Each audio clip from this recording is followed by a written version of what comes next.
Listening to Uniza Library.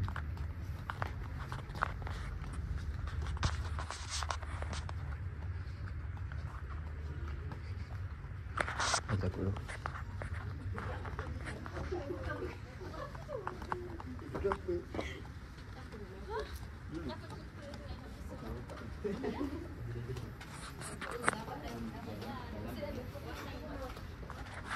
Kau pregnant.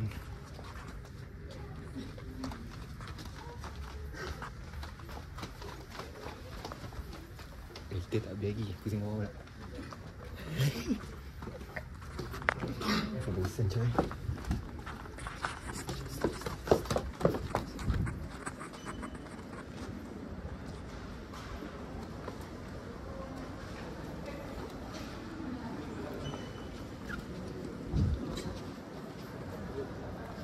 Jalan-jalan.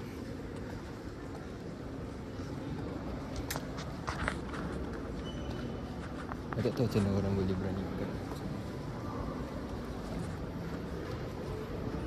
Mana? Dia ada dua. Buka-buka boleh. Buat lah.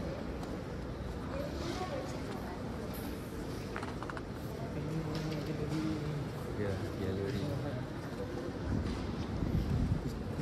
Buat lah. Library memang semat sial.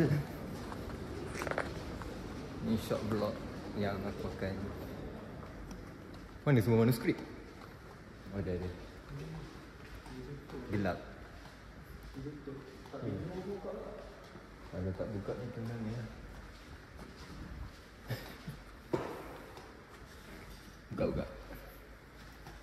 So saja buat korang pusing visa. Apa sebab ni aku akan terus upload. No cut. Just video. Tak tahu kau nampak ke tak sekarang. Macam tak pergi jalan. Okay.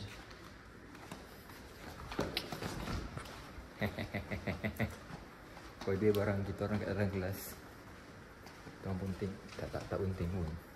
Ada presentation. Bila dan belum sampai.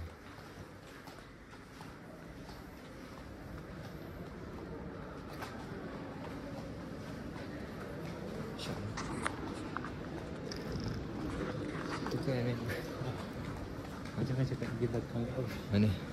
Dia kolaboratif tu. Jom beli lah. Beli. By the way, Niza banyak jual.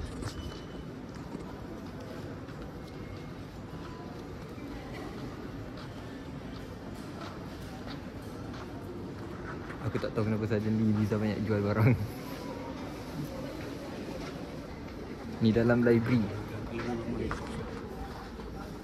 Ni ada kopi.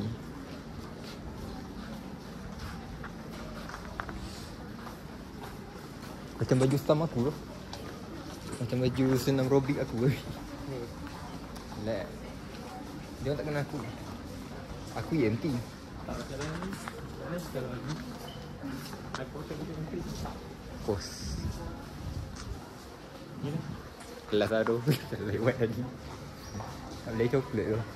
Tapi boleh bawa naik lah. Jadi tak boleh. Jangan harap. Okay, lepas ni aku terus upload. Tak letak caption, tak letak hashtag, tak letak tajuk.